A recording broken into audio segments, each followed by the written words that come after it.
ছোট্ট গল্পটি হচ্ছে, রাজা তার উজিরকে বলে দিয়েছিল সকাল থেকে এটা কাজ করবা, এই কাজগুলো করবা। উজির বলেছিল যে আমাকে যে কাজগুলো বলেন কোনটা কখন গুরুত্বপূর্ণ কোনটা ছুটে যায় তার চেয়ে আপনি আমাকে একটা তালিকা করে দিলে ভালো হয়। একটা তালিকাও করে দিয়েছিল। তালিকা দেখে দেখে সে কাজ শুরুই করেছিল। হঠাৎ করে রাজার মনে হলো সে একবার শিকারে যাবে।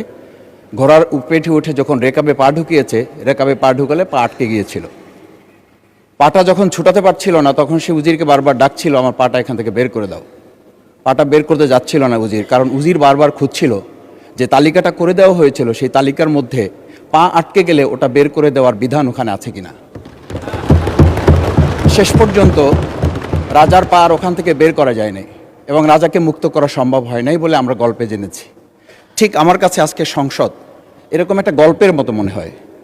আমরা জুলাই সনদে যখন আমাদের 4 বছরের সন্তানরা জীবন দিয়েছে, আমরা যখন দেখেছি বিগত 17 বছর উন্নয়নের কথা বলে আমাদের নির্বাচনকেই ভুলে দেওয়া হয়েছিল, আবার বিগত 1.5 বছর আমরা লক্ষ্য করলাম যে সে সময় আমরা কেউ কেউ নির্বাচন এবং নির্বাচন বলে বলে আমরা আমাদের মাথা থেকে বিচার এবং সংস্কারটাই ভুলে দিয়েছিলাম। আবার এখন এসে আমরা দেখলাম যে আমাদের নখের কালি শুকাতে না শুকাতেই উন্নয়নের কথা বলে আমরা আবার জুলাই সনদটাকেই ভুলে দিতে বসেছি।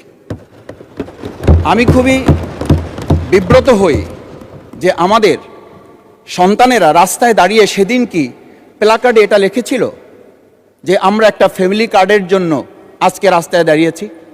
সেদিন তারা দাঁড়িয়েছিল, মাননীয় স্পিকার, সেদিন তারা দাঁড়িয়েছিল, লেখা ছিল রাস্তাগুলোতে আমাদের সন্তানেরা বুকে গুলিবিদ্ধ হয়ে পা হারিয়ে চোখ হারিয়ে দাঁড়িয়ে রাস্তা ব্যারিকেড দিয়ে লেখা ছিল রাস্তা সংস্কারের কাজ না, রাষ্ট্র সংস্কারের কাজ চলছে। আমরা যেন সংস্কারের কথাটা মাথায় নিতে পারছি না। আমরা সংস্কারের পরিবর্তে এখন আমরা সংশোধনের দিকে যাচ্ছি।